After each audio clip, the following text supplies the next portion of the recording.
সেদিনও ছিল এক সন্ধ্যাবেলা।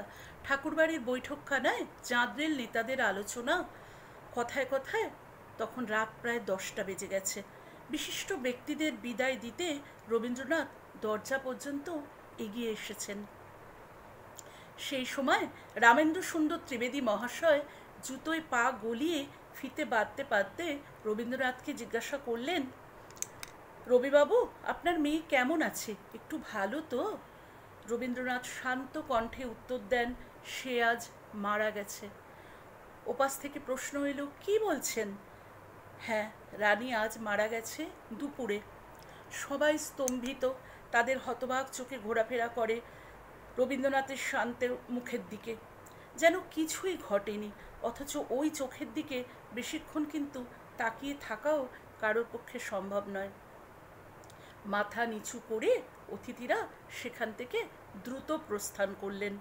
বেলার বিয়ের মাস না পেরোতেই রবি তার দ্বিতীয় মেয়ে রেনুর বিয়ে ঠিক করে ফেলেছিলেন, বয়স যখন তার মাত্র 11 বছর। তবু বিয়ের জন্য কেন কবির এত অস্থিরতা, তার বড় কারণ ছিল এই মেয়ে ছিল একটু ভিন্ন, বড় একগুঁয়ে, শাসন মানত না, মাছ ডিম কিছুই স্পর্শ করত না। তার কোনো গয়নাতেও কিন্তু কোনো আকর্ষণ ছিল না, কোনো গয়না তিনি গায়েই তুলতেন না। তাই কবি এই মেয়েকে বড় ভালোবাসতেন, বড় আগলে রাখতেন।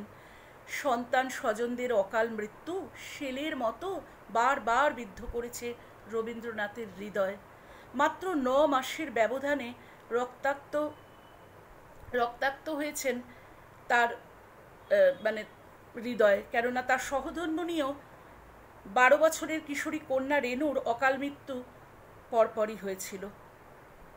পরপর মৃত্যুর ধাক্কায় রবীন্দ্রনাথ তখন বিপর্যস্ত।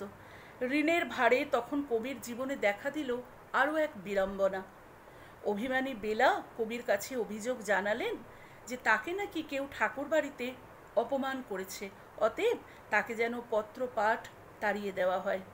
যিনি সারা জীবন কাউকে কিছু বলতে পারেননি, মুখ বন্ধ করে রেখেছেন দুঃখ, ক্ষোভ, শোক, বিদ্রূপ, লাঞ্ছনা, সেরেস্তার কর্মচারী থেকে শুরু করে কোনো গৃহভৃত্যকে পর্যন্ত রবীন্দ্রনাথ একটি কটু কথা কোনোদিন বলেননি।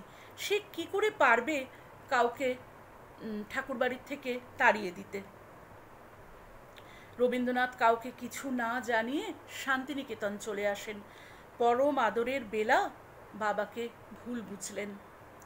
রানীর মৃত্যু হয়েছিল মায়ের মৃত্যুর 6 মাস বাদে। মৃত্যুর ঠিক পূর্ব মুহূর্তে তিনি বাবাকে বললেন, পিতা নোহাসি বলো। রবীন্দ্রনাথ মন্ত্র উচ্চারণ করার সাথে সাথে তার শেষ নিঃশ্বাস পড়ল। তার জীবনের চরম মুহূর্তে কেন রানী পিতা নোহাসি উচ্চারণ করলেন তার ঠিক মানে রবীন্দ্রনাথ ঠাকুর বুঝতে পেরেছিলেন। বাবা তার জীবনের সব ছিলেন কিনা, তাই মৃত্যুর হাতে তখন আত্মসমর্পণ করলেন তখন সেই বাবার হাত ধরে দরজাটুকু পার হতে চেয়েছিলেন কবির মেয়ে আদরের বেলা।